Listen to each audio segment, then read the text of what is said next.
Hi, everyone. This is the workshop on systemic poverty. So if you meant to go to a different breakout room, now's your chance. That's me. How do we hop out? Okay, so at the bottom of your screen, there is a breakout room button. And I believe if you can find your name, she said that you should be able to leave your room, or there's a join button. So you could, you know what, perhaps you can, at least on my view of the screen now, I'm a co-host, so it might look different from yours. I can see the racism breakout group and I have an option to click join if I wanted to join that. Do you have that option? No, that's not on here at all. Alice, I think your best option is if you go to the bottom of your screen, you can click the blue leave room button. Okay. And it'll take you back to the main room and Kathy can reassign you. Okay. Thank you. Sure. Sorry, not that I don't want to be with you folks, but but I am leaving. Not offended.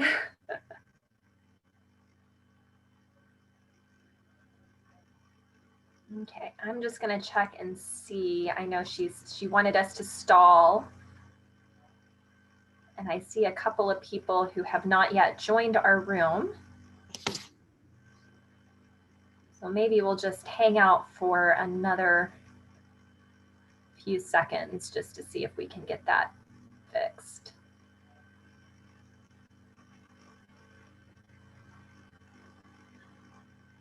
And I do believe that we're recording all of these breakout sessions, and Jackie is going to help me make sure that we do have a recording of this session.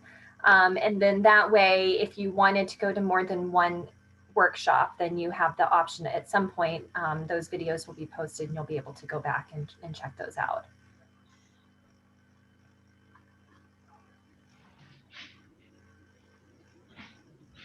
Okay, well, we can go ahead and get started. I am just going to start by introducing myself. And Jackie, did you want to introduce yourself as well? Say hi to everyone. I can. Just really quickly, my name is Jacqui Boscher. I'm a Lutheran pastor at the church on Oakland Park in the Linden neighborhood, but mostly I am just here today to support Dr. Pierce and what she is doing. So I will just be offering kind of backroom support over here. It's all yours, Stephanie. Okay, thank you, Jackie. So yes, my name is Stephanie Casey Pierce. I am a member of Covenant Presbyterian Church, which is in Upper Arlington. I grew up in the Presbyterian Church. I'm originally from Knoxville, Tennessee, and was a member of the Westminster Presbyterian Church. And I am currently a postdoctoral scholar at the John Glenn College of Public Affairs at Ohio State University. I completed my doctorate just a few months ago in August, and I would never recommend that anybody try to finish their dissertation in the middle of a global pandemic. It has been a wild ride, but I'm happy to be on the other side of that now. And I'm really happy to be here today to talk a little bit about my research, which relates to poverty and then poverty in general. Just quickly, my research is focused on, focuses on housing instability. And specifically, I look at foreclosures, I look at evictions, and I look at homelessness. And I specifically am interested in the connection between housing policy and criminal justice policy. So much of my dissertation looked at the relationship between evictions and criminal justice outcomes. I'm not going to talk about that as much today, but I'm happy to answer any questions if anybody is interested in that particular topic. So I have a presentation here, so I'm going to go ahead and share my screen.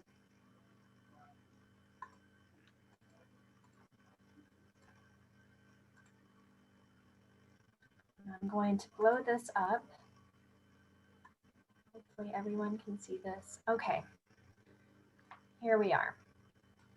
Okay, so I was asked to come here today to talk about eradicating systemic poverty. Now, this is a huge topic. And as I noted, I focus on two fairly narrow areas within the realm of what we think of as poverty. Although, as I'm going to explain later in my talk, I believe that housing is quite central to our discussion about poverty.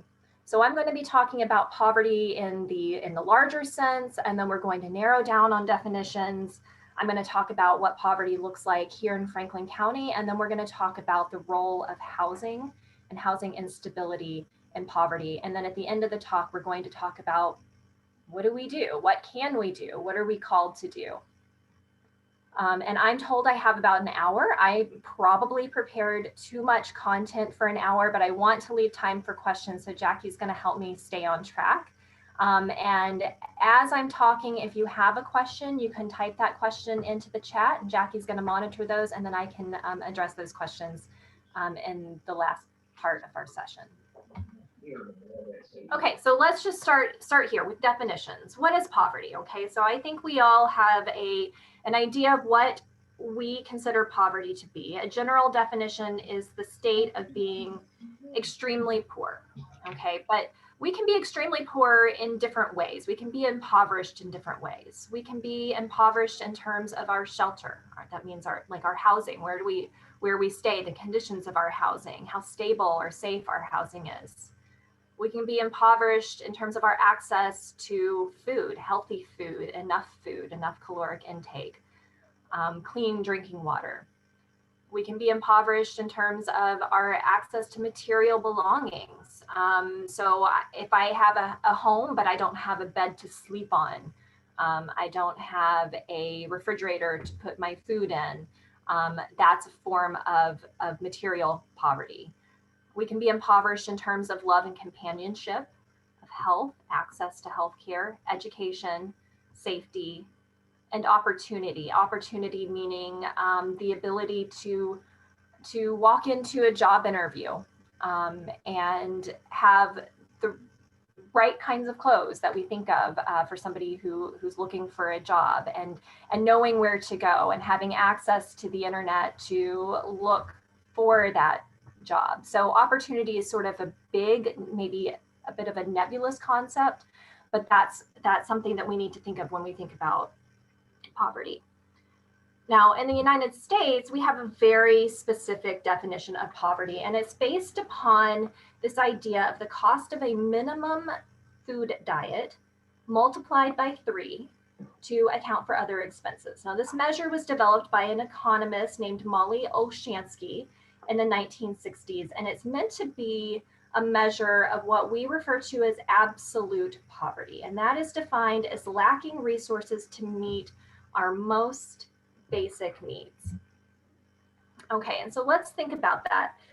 Today, most experts agree that the Olshansky measure is out of date.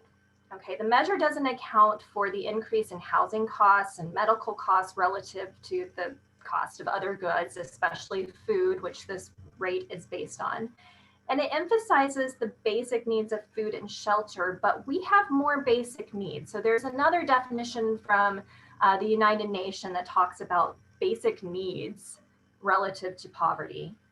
And those basic needs would also include things like clean water, sanitation, health, education, and information. And so let's talk about that information one for just a minute so we all understand. Information means access to knowledge about what's going on in the world. So that's not just necessarily access to the newspaper, but as I mentioned a minute ago, if you want to go look for a job today, often those job postings are online, but many Americans don't have access to broadband. There are many landlords in the Columbus area today that require their tenants to pay their rent online. And again, that access to the internet, that access to information can impede access to finding an apartment, to paying the bill, to finding a job, etc. So that's also an important basic need that we need to consider. So now if we look over here at the chart on my right, we can see what the federal poverty guidelines look like in 2020. Okay, and so this shows you how stark and perhaps out of date that poverty line is. So the poverty line is just $12,760 for a single individual in this country. Okay, so that would amount to approximately an hourly wage of $6.13. That's considered, if you make above that, then you're not considered to be in poverty per that poverty threshold. Now, I will say that today, because so many agree that this poverty threshold is badly out of date, that many of the qualifications for federal programs and assistance look at 150% of poverty or 200% of poverty. So we take that poverty measure and then multiply it out when we're considering access to benefits. But you can still see a lot of what we do in this country is based on this very old, outdated conception of what basic needs are and how we should be calculating the cost of those basic needs. Okay, so relative poverty. This is another type of poverty, and it's another way to think about what poverty is. A person experiences relative poverty when they can meet basic needs but don't enjoy the same standard of living as others in the economy. Okay, so for instance, a household may have shelter, but the conditions of the shelter may be extremely poor compared to what others enjoy. Okay, and by that I mean in Columbus, we have homes that go to low-income renters that don't have basic appliances. They lack a stove, they lack a refrigerator, they have holes in the wall, they have pest infestation, they have mold in the walls, they have leaks in the roof, water buildup, all of those things that we think about when we're thinking about what makes up a basic shelter. We have to consider what that looks like relatively. So if my housing conditions are extremely poor compared to somebody else's housing conditions, that is a form of poverty. And this matters because poorly met basic needs limit opportunity through social exclusion. So imagine that you might have clothes to wear, but not clothes that are suitable for a job interview. And so when you show up for that job interview, the person who has access to suitable clothing is going to be the person who's most likely to get that job. So that relative poverty does matter.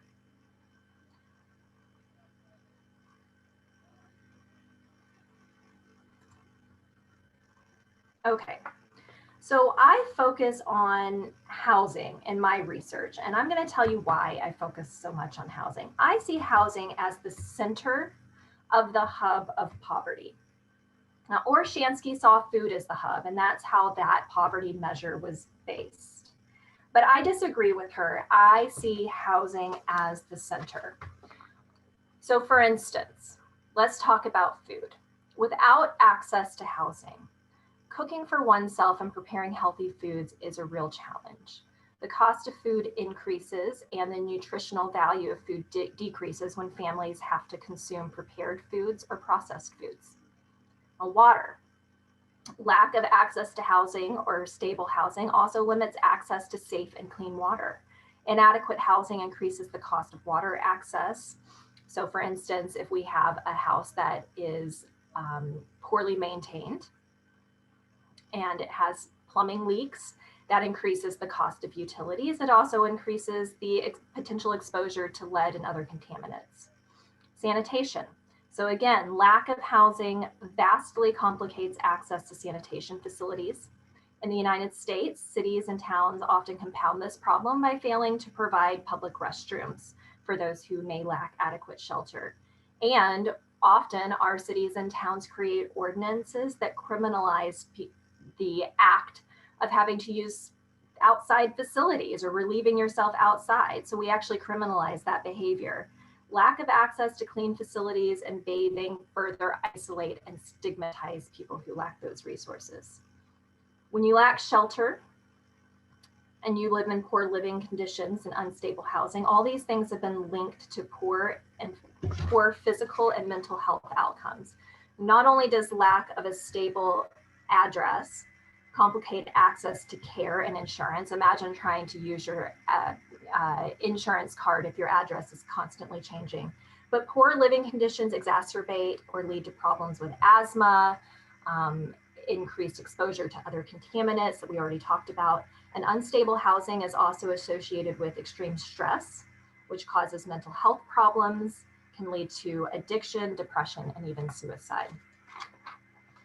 There's a whole host of academic papers that have linked eviction. So that's just one form of housing instability to a number of very scary health and mental health outcomes. Education. So lack of stable housing also impedes children's ability to learn. The children who move frequently suffer socially and academically. There's a lot of academic research that shows that each move in a given year decreases children's academic performance. And this is because records or IEPs may not transfer or be slow to transfer. Children have to get to know their teachers again. They have to get to know their peers again. They have to go re-navigate their social systems. There is some federal legislation that seeks to ensure smooth transitions and special services for homeless children or children who are in foster care. But those who are simply experiencing housing instability through forced moves like eviction, they often fall through the cracks. We have no special services or accommodations for those types of children. And then finally, information. So culture impedes access to information, further isolating and limiting opportunity. So we already talked about some of this. Imagine trying to living in a place without broadband access, but you're supposed to pay your rent online, or trying to figure out how you're going to schedule your COVID vaccine when you lack internet access because you lack stable housing. And then finally, having stable housing helps us to better connect with others. So think about the last time you moved to a new community and how you had to find the grocery store and learn where things were in the grocery store. And you have to find your local library, and you have to find your church, and you make friends with your neighbors.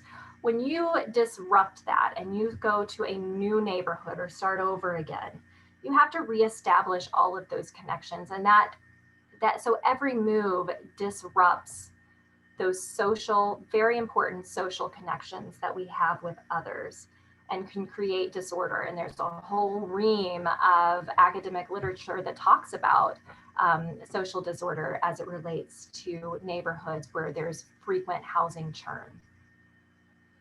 There's also a number of other things that stable housing has been connected with. We're going to talk a little bit more about those when I get into the eviction literature. But just among other things, voting access. So the people who have the most, who lack access to housing or have, or frequently move, that also disrupts their access to voting. So it disrupts their access to having a voice in our society. It impacts behavioral health, impacts addiction, transportation, access to banking, childcare, employment, etc.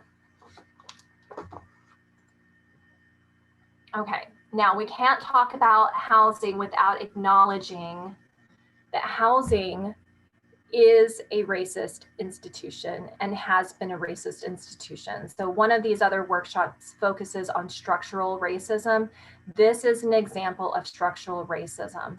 So the Jim Crow era, which began almost immediately after the Emancipation Proclamation, enforced a number of segregation laws, voting restrictions, and other means of keeping Black individuals separate in our society. And a lot of this had to do with restricting access to property ownership, keeping Black people segregated into their own communities. And this went on for many, many, many years. And then at the beginning of the 20th century, we started also seeing methods to further restrict and enforce segregation through racial zoning, segregated public housing, and then very famously redlining. Now over here on my right, I'm showing you a map of the redlining in Columbus, Ohio. So this is a map from 1936, and it shows you the communities that are redlined. And we're going to come back to this map in just a minute.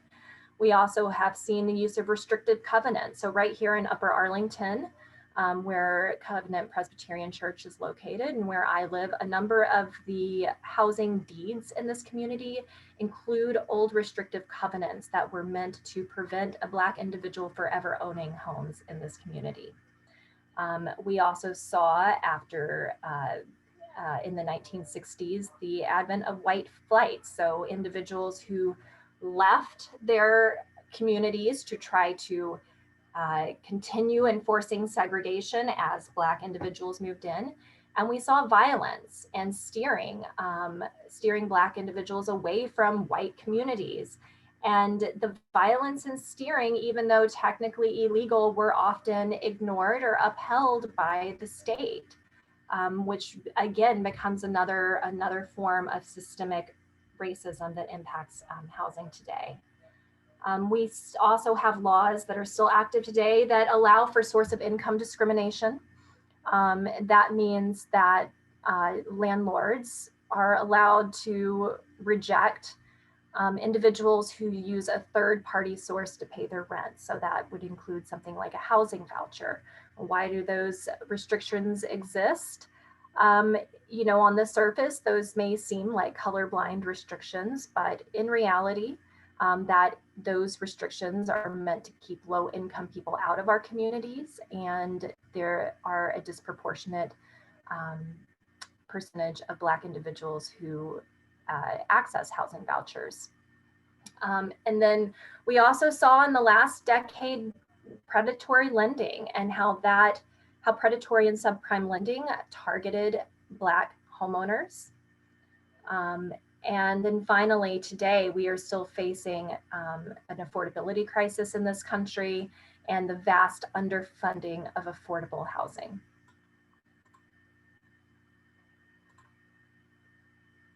Okay, so let's go back.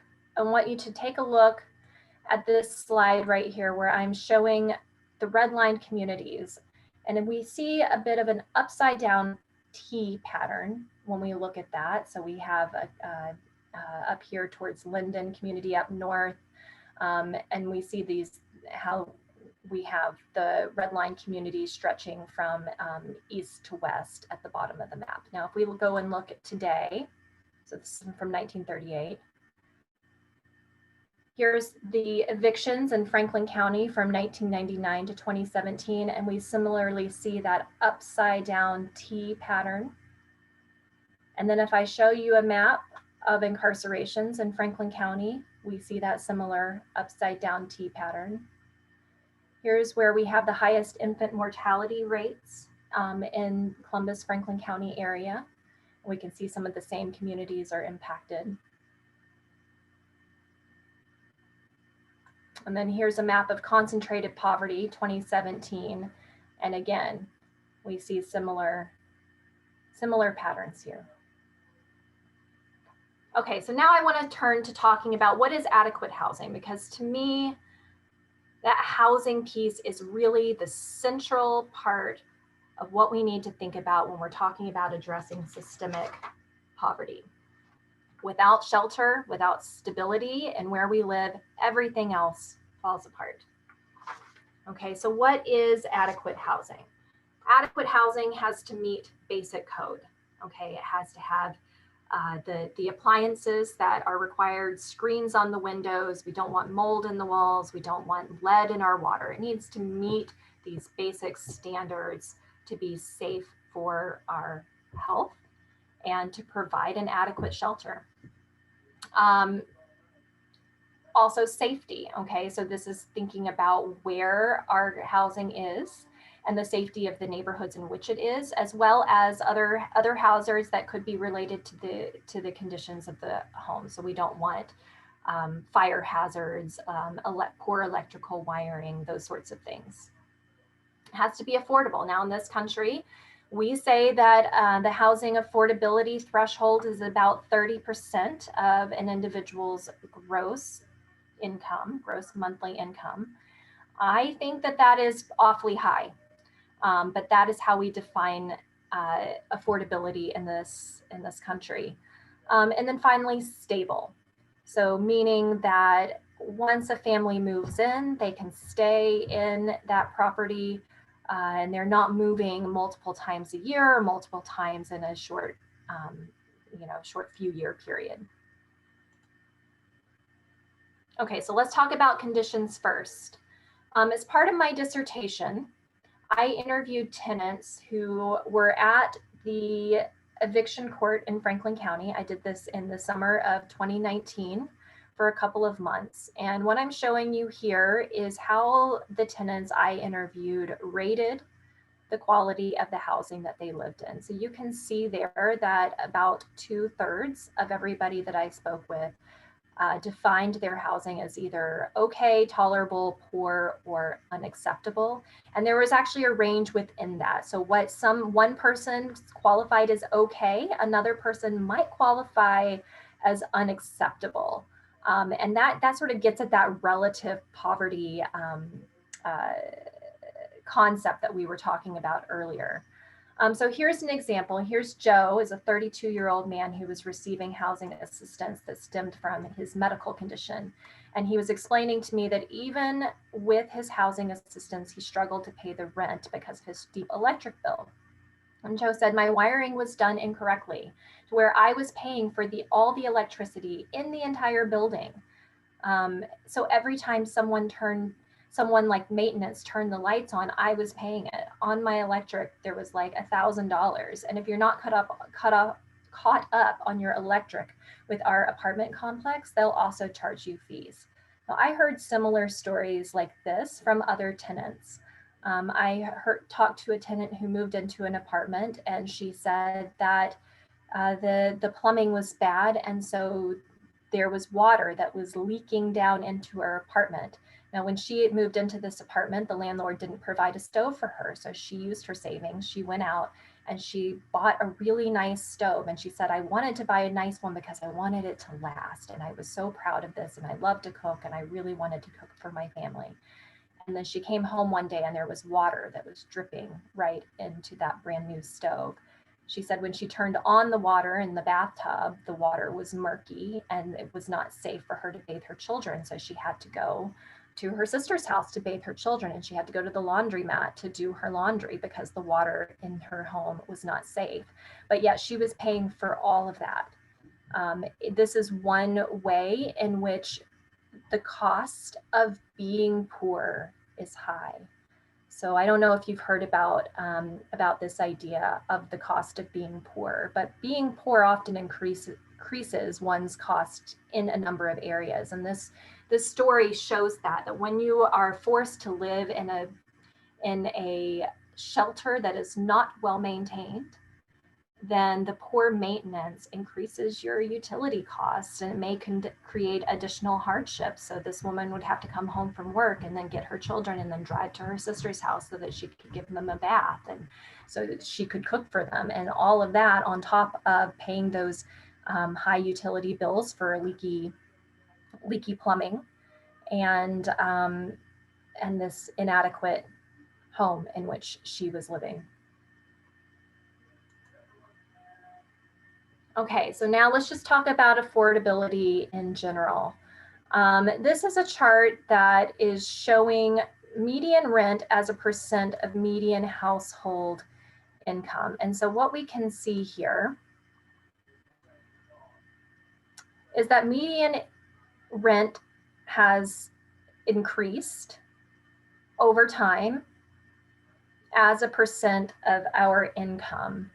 And so if we are thinking about housing costs as being approximately 30%, so if we want to stay at that affordability level, and we see that rate increasing, what it means is that we have a number of individuals in our country, a large number of individuals in our country who are living cost burdened. So what does cost burdened mean? That means that the combined cost of your housing, so that would be like your rent or your mortgage, plus related costs like utilities, is greater than that 30% threshold. So it's no longer affordable. You're paying more than 30% of your income towards rent and related utilities. In our country, we also have a high percentage of people who are severely housing cost burdened, meaning that every month they are paying more than 50% of their income toward housing and related costs. So of the people that I met and talked to at eviction court, over half of them were experiencing, oh no, I'm sorry. Of the people that I spoke with at eviction court, the average housing cost burden was 50%. So the average person I spoke with was severely housing cost burdened. And you can see this, here's the income, about an average income of $1,600 of the individuals I interviewed, and about 50% of that was the average cost of what they were paying for their rent and utilities was over $800.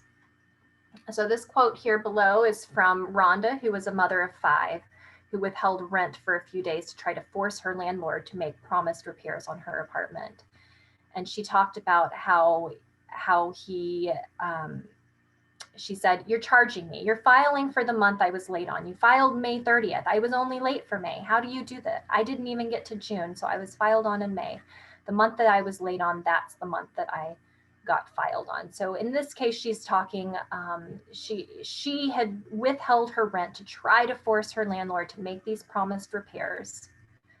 And he immediately turned around and filed an eviction. So instead of making those repairs and bringing the apartment up to code, which he's legally obligated to do, he just kicked her out for complaining. Now, technically in Franklin County and in Ohio, this kind of behavior is supposed to be illegal, but in practice, a number of tenants have no idea that they can go to the county and file a code complaint.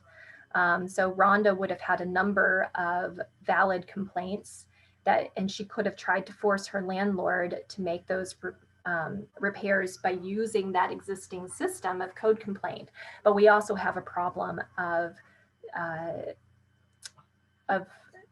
landlords who will conduct retaliatory evictions. So meaning if a complaint gets filed against them, they have a number of ways that they can force that tenant out in retaliation rather than actually addressing the problems. And there's always going to be more tenants who desperately need a shelter and are willing to move in sight unseen, which was the case with Rhonda. She had been evicted previously and this place sounded good over the phone. And then when she moved in, she realized that there were serious problems with it.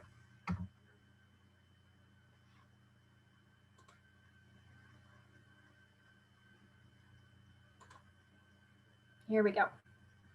Okay, and then finally, stability. And this really gets into the heart of what my research focuses on. This is a map of evictions in the United States. Evictions are endemic in the United States. They affect as many as 1 in 19 tenant households annually. This is 2016. This is before, I'm sorry, that is my dog Lulu, who's also very passionate about eradicating systemic poverty. In 2016, a book was published by Matthew Desmond called Evicted, and it really refocused both academic and local policymaker attention on the reality of eviction in this country. So since the book came out, a number of cities and counties, including our own, have been focused on policies to try to reduce evictions. And so there has been a little bit of progress made, but that was before COVID. And we know that during the entire year of 2020, housing advocates have been extremely worried about the impact of record unemployment on our most vulnerable tenants. And so we have been on the brink of this eviction crisis for months and months and months. It continues to be pushed off here and there, a little bit further, with each iteration of the federal stimulus and bills. There's a new eviction moratorium, but those moratoriums are not, they're not comprehensive. And they are not addressing the root of the problem, right? They are just saying, well, if you're a landlord, you can't file eviction right now. And frankly, that also creates a crisis for the landlords. Okay, so not all landlords are flooded in cash and have the ability to absorb the mortgage payment that they owe their own lenders month after month. Now, some of those landlords have access to their own foreclosure moratoriums. They can call their lender. They can ask for a forbearance. They can say, I can't make this rent for a period of time. That then pushes that cost that's not being paid on the back end of their mortgages. So at some point it will be paid.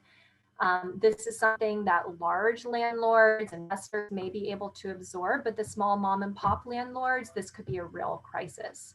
So at this point, the policy, while better, is not getting at the root of the problem.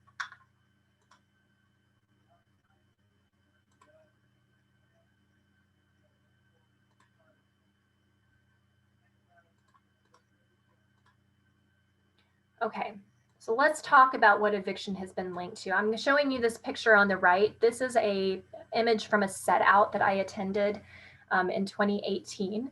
The woman who was being set out of this property had been formerly homeless, had been placed by local rapid rehousing services in this apartment. There were holes in the roof of this apartment. And so water had been coming in. It ruined the clothes that she had stored in the basement,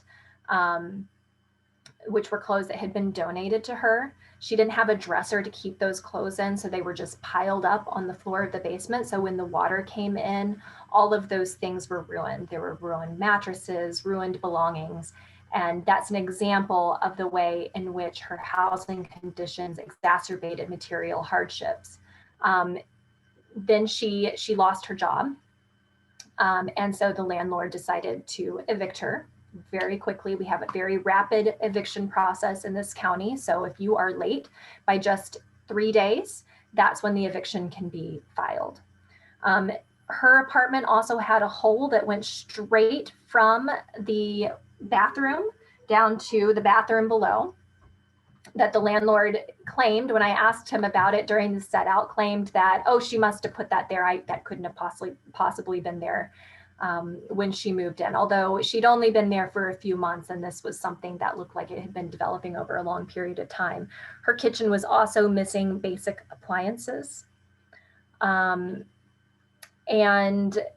while she was being evicted, a relative stopped by and told me and the reporter that I was with from WOSU that there had been a rat infestation in the house, and that the landlord had promised to fix these problems, but had never done so, and went forward with the eviction anyway.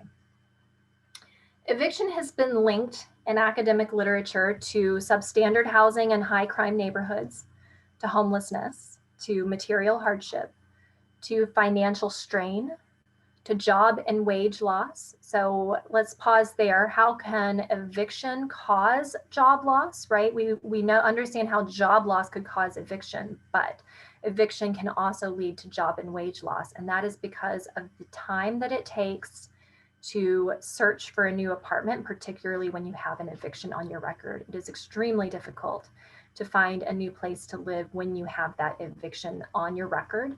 And that eviction is public record. Anybody can go online to the Franklin County Municipal Court and look up. They can just type in a name and that eviction record pops up. I analyzed the eviction records in Franklin County from 1999 to 2017. And one of the scary things that I found is that those court documents are pretty difficult to read. They are opaque. They use a lot of legalese. The dispositions that are listed on the cases change over time and can be inaccurate. And so what it means is that even having an eviction filed against you, even if that case is later dismissed, that can have a lasting long-term effect. Your name is still going to appear in that system when somebody types in, goes to search for your name. And so if you have filings or even mistaken filings, I found some cases where there would be a note in the docket from the judge that said, this was filed in error. So strike it from the record as if it never happened. But unless you go in there and actually read it and find that notation, you would never know. It still shows up when you type that person's name in. So that's a really big problem and can lead to an individual having to spend an outsized time searching for a new apartment, which can lead to the loss of wages and sometimes even the loss of job if you have to be absent from work. Eviction has also been linked to poor health, to infant mortality, increased emergency room utilization, depression, substance use, and suicide. Who gets evicted? Okay, so low-income households, of course, are disproportionately represented in our eviction numbers. Black households, women, families with children, residents of high poverty, high crime, or high eviction neighborhoods. So where there's a lot of churn, we see more eviction. And also I want to add to this list that women who are victims of domestic violence also have an increased risk of being evicted because of laws that we have in the state of Ohio called KANOS. These are local laws that are meant to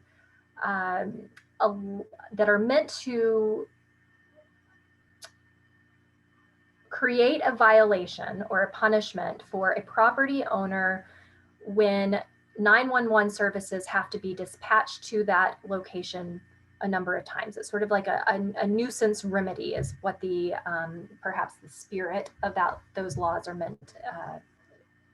Perhaps the spirit of those laws are meant to eliminate ordinances or meant to eliminate nuisances.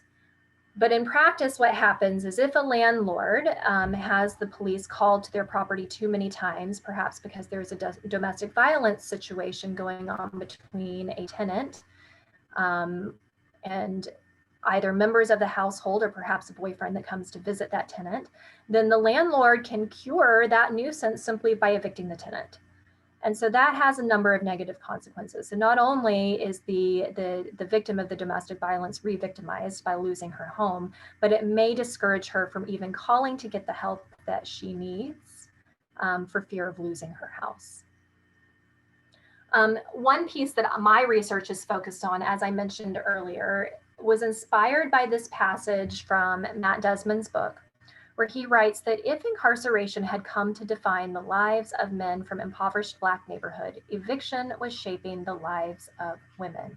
Poor Black men were locked up and poor Black women were locked out. So I was really interested in these compounding disparities. I was interested in whether this link between eviction and incarceration was more than metaphorical. And so I'm going to just very briefly share with you the results of my own research, where I did find, in fact, that there is a link. So a 10% increase in the incarceration rate within a block group in Franklin County led to a 3.31 percentage point increase in the block group filing rate, a 4.08 percentage point increase in the block group eviction judgment rate. So that's the actual order that tells you you have to leave. And a 3.70 percentage point increase in the block group writ of restitution rate, a writ of restitution being known as the red tag that actually goes on somebody's door that gives you 5 days to get out, or the landlord can come and actually physically remove your belongings in a set out, just like what we saw on the right here. I also found that receiving an eviction judgment increases the probability of recidivism by about 5 percentage points among people with a prior jail incarceration. And this again is in Franklin County. So individuals who have a prior jail incarceration in the past 10 years, and then at some point receive an eviction judgment, are more likely to end up back in jail again than similar people who have an eviction filing but do not actually get the order to leave their properties. I also found that prior incarceration history and being male is associated with an increase in risk of recidivism, and that having spent a day or less in jail is associated with a decrease in recidivism. And I believe that this is linked to income, because people who can spend a day or less in jail are more likely to have had the means to post bail and leave leave jail. So there is an income factor here that needs to be further studied. Okay, so poverty, going back to poverty, and Jacqui, I don't have, let's see, I need to just make sure I'm doing okay on time. Okay. Poverty is known as a wicked policy problem, okay? A wicked policy problem is a terminology that is used by public policy academics like me to describe a policy problem that can't be solved very easily with a single intervention, okay? It's a problem that is going to require multiple interventions at multiple levels, meaning city, state, federal. It's a problem that can't be solved at one point in time. It's something that has to be ongoing. It is a policy problem that requires expense, and it's a policy problem that faces both political resistance and cultural resistance. From the political resistance side of it, there is a theory called social constructivism. And social constructivism is the idea that in this country, we think about the targets of policy as deserving or undeserving. Okay, so a population that might be considered undeserving would be people who have committed crimes and gone to jail. And so then we tend to create policies that are overly punitive. We try to really punish these people that we don't see as deserving. So people who are in poverty are kind of a mixed bag, right? So the general perception may be that, yes, these are people that we care about, that we feel charitable toward, that we want to help. But there is also this sort of underlying, a little bit more sinister view that people who are in poverty have done something. They've done something to be in that situation, to deserve the lot in life that they have, okay? And that's always a bit of an undercurrent and puts people who are extremely poor into a category where they're not quite deserving and not quite undeserving. The other part of social constructivism is the amount of power that individuals have. So, and that can dictate how favorable or unfavorable our policies are. So if we think about large corporations or hedge funds, okay, nobody likes the hedge fund guys. They're kind of considered evil, or the Wall Street people, like the very, very rich guys that rake in the money. They're not seen as very deserving by society at large, but they have a lot of power. And because they have a lot of power, they are able to get more favorable legislation passed that to their benefit. People who are in poverty don't have power. So they're not a well-organized group. They can't easily come together and form the kind of collective action that is needed to move the needle. If you're in poverty, you may be working 2 and 3 jobs, or you may be working odd shifts. So you don't have time to show up at the city council meeting to argue your case, not to mention the stigma of admitting that you're somebody who is struggling in this country.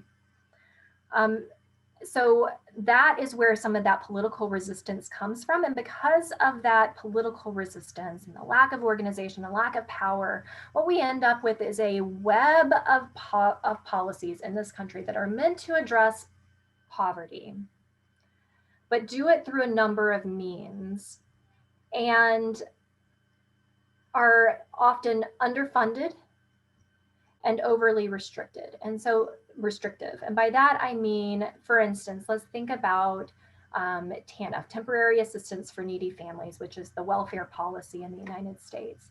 TANF has work requirements because when TANF was enacted, there was a stereotype that said that poor people were lazy and they just simply weren't working. And so we have to require these poor individuals to work.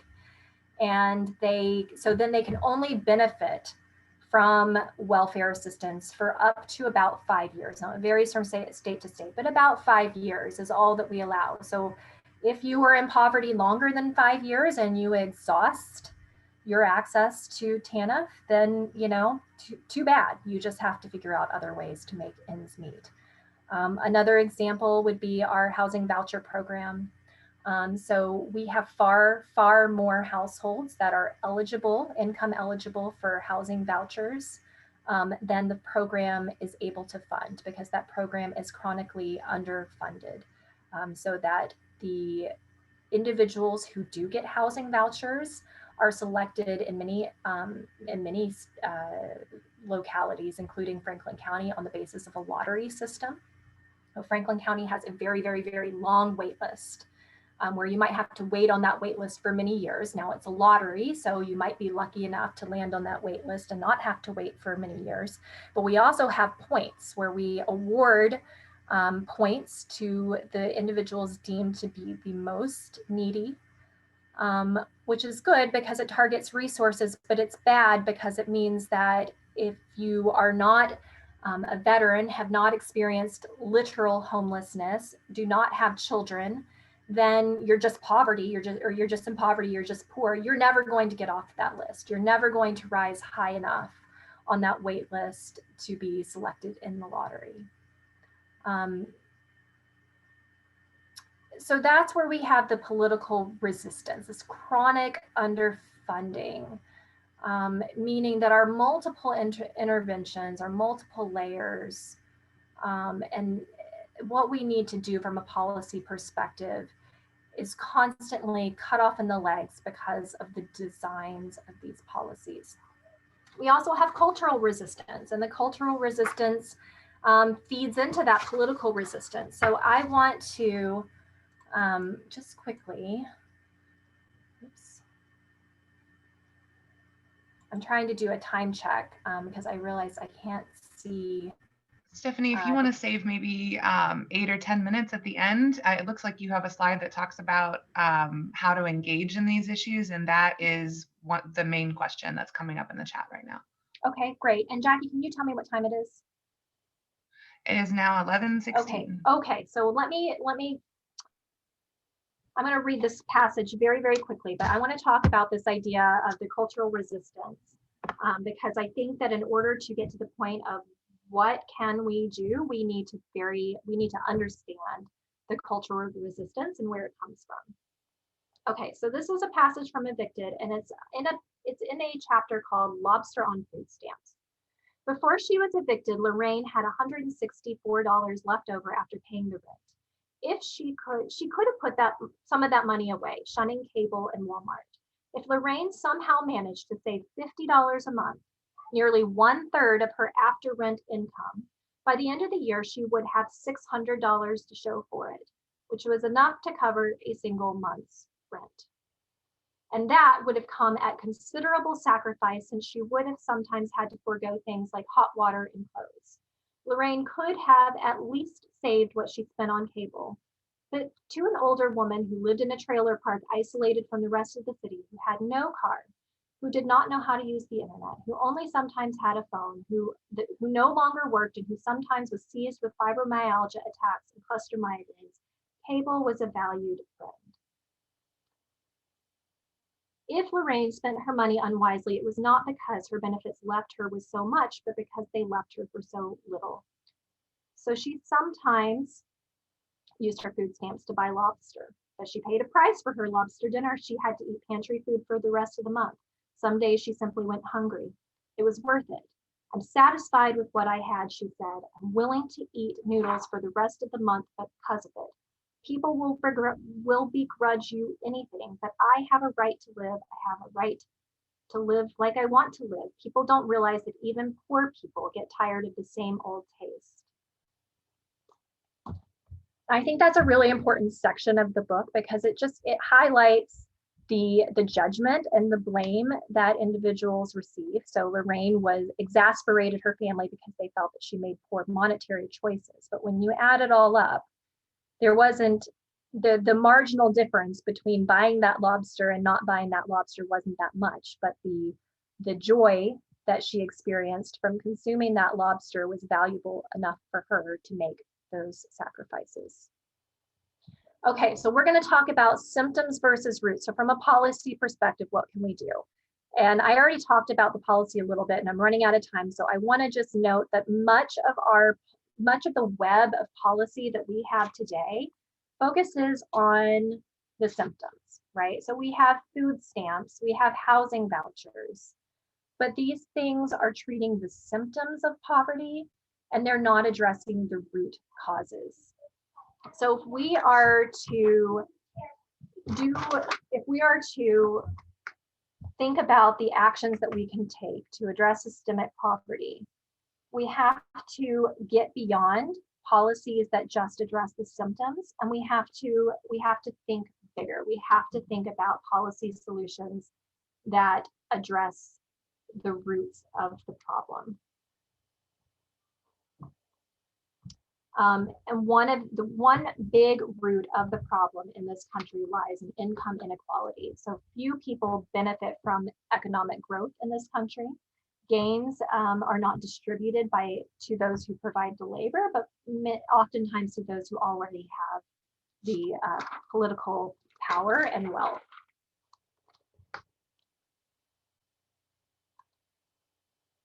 Oops. Go back up. Okay, so what can we do? What can we do? Well, we can donate and volunteer, which many of us already do, which the church helps us to do. And that's really, really important because that provides ongoing care and ongoing efforts to treat the symptoms. But I do want to be clear that, donating to a food pantry is extremely important, but it is only treating the symptoms. And this is because poverty is a problem of collective action. And in order to solve that collective action problem, we need policy solutions. It's not something that individual charities, individual churches, individual people can solve on their own. We also need to educate ourselves and others, ending that culture of blame. So thinking back to that lobster story, thinking back to how people end up in poverty, and thinking back to the vast systems that have set up the poverty in this country. And then we need to activate. So there are groups that are trying to combat NIMBYism. NIMBYism is this idea that you say, not in my backyard. I support affordable housing, right? I want people to have affordable housing, but just don't build it here. Don't build it in my neighborhood. I don't want the density here. I don't want to deal with the traffic. I don't want to deal with those people. I want to keep that separate from my life. So there are groups that are starting to say, no, wait a second. Yes, in my backyard. Yes, I do support these policies, and therefore I want it. I want it here. I want it in my neighborhood. I want to be part of the solution and not part of the problem. We need to think about income equality. So when we activate, we need to support policies that address income inequality. So we need to support higher minimum wage. We need to support people who are interested in divorcing our health benefits from our jobs so that it's easier for people to leave one job and go to another job without fear of losing their benefits. We need to think about the cost of childcare and how childcare is undervalued in this country, and the cost of education. We must support big solutions for long-term gain if we're going to solve this very wicked poverty problem. So with that, Jacqui, I'm ready to take questions. Thank you, Stephanie. So the main question that was posed in the chat so far is from Otto, who tells us that his church in Waverly has been working with addressing poverty in Appalachian, Ohio, and is interested in knowing what kinds of, first of all, how do we play a role in interrupting the cycle of poverty that goes from generation to generation? And then second, ideas for engaging a whole congregation in that sort of ministry. So in terms of interrupting, again, I do think that we have to think really, really big. We have to support people who support big solutions, not little solutions. So big solutions being, how are we going to increase income, and how are we going to decrease income inequality?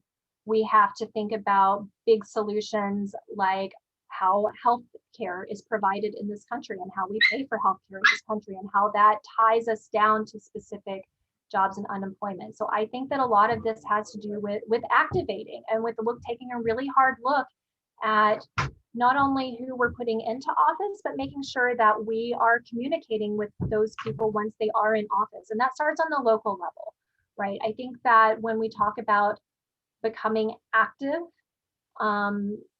it can create a sense of, well, wait a second, I don't want to get involved in politics, or calling my senator is like screaming into the wind. My senator is not going to listen anyway. But one way that we can really make a difference is by focusing locally, right? So we can take a look at our own community. We can go to those city council meetings. We can talk to individuals who are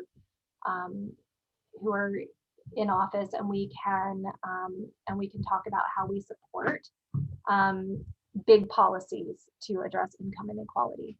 Now, in terms of how to engage individuals, an entire congregation, I am just becoming familiar with this Matthew 25 initiative, but I think that that's exactly what that is trying to do. It's trying to note that fighting for policies to reduce the suffering of others is something that Jesus calls on us to do, right? That this is part of our calling as Christians and as members of the community, and we should embrace that calling.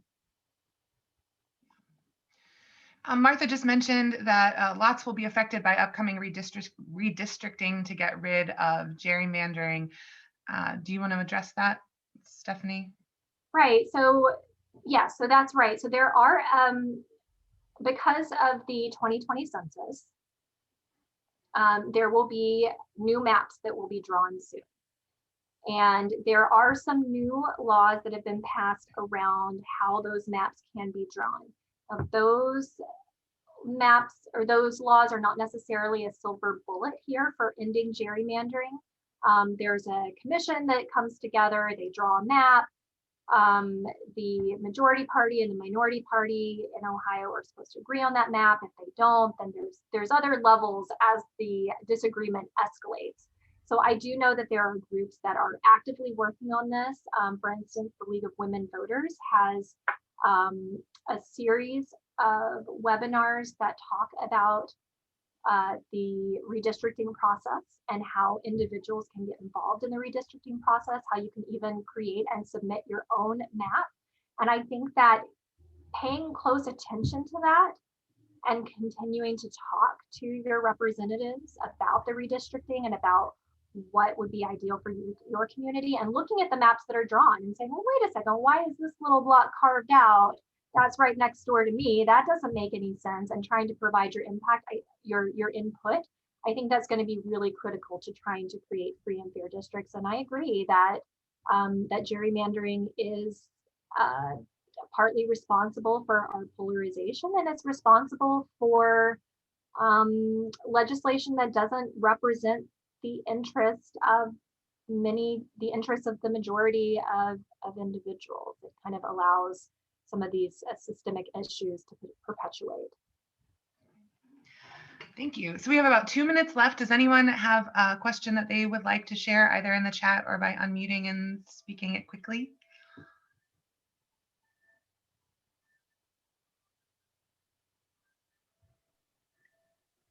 I'm Kathy Levy, and I put a question in the chat. Oh, I'm sorry, Kathy. I wonder if there's some specific work we could do as an individual church or as a presbytery with respect to eviction policies. I know you mentioned the situation with the 911 calls. Maybe there could just be some sort of a policy in Ohio that you can't evict someone because of 911 calls, or maybe we could establish some sort of a catch court or specialty court where we help, instead of evicting renters, particular renters that could be have social workers help them to get that next job, to do whatever's needed to stay in their home through social worker intervention and, you know, some money from some churches to help them with that current rent payment, to, you know, keep a stable situation rather than kicking them out in a court setting with, you know, this sort of rehabilitation sort of attitude. Okay. Right. Yeah, you know, if there is a silver lining of COVID, it is that there were funds set aside in the CARES Act to specifically reduce evictions or prevent evictions, right? And I think this is the first time there's been any kind of federal legislation that focused on evictions. And so what we got from that was a lot of local innovation, where cities, including Columbus, tried to set up funds to provide rental assistance to individuals who lost their jobs because of COVID. And I think that that's a really important step. So it means that we've made one baby step in the right direction, but we can't pretend that when COVID is over and we're out of this pandemic, that unemployment is just going to go away, or that hardships are just going to go away. Those things will still be around. And I think we should be pushing a permanent fund. I also think that it's important to advocate for adjusting the landlord-tenant laws, which in Ohio are balanced very much in the favor of the landlord, and give tenants an extremely short timeline. If you miss that payment, you could be out by the end of the month. And that's heartbreaking. It's hard for me to even wrap my head around, even as I've seen it in action. I think it's really important that we push our legislators to make that change. That would be a state policy change. I also love the idea of looking at the cities in Ohio that have these KANOS laws, these nuisance ordinances. There has been research that links those ordinances to domestic violence, and I think we need to be making our legislators and our council members aware of that. All right. Well, thank you, Dr. Pierce. It has been great to have you share your research with us today. Appreciate all of your learning and your sharing your wisdom. Thank you all for participating in the conversation and for listening so well to the information that was presented. I would like to remind you all to contact Kathy and the Matthew 25 folks with any suggestions that you have for speakers, topics, or questions that you would like handled in future events. And if you would, we've also been asked to pray as we leave this morning. So would you pray with me as we leave our time together? Holy One, thank you for awakening in us your desire for justice, for your desire and heart for those who are living on the margins of our world and of our communities. Help us to see ourselves as part of a community collectively, each of us as a vital component of the narrative that's unfolding in the communities where we live. Help us to continue to keep our eyes and our hearts turned toward the needs of those that you love who live in all aspects of our communities, that we would continually be looking for ways to join you in the work that you are doing in the world to move this world more toward your vision of hope, of justice, of love, and of peace. Amen.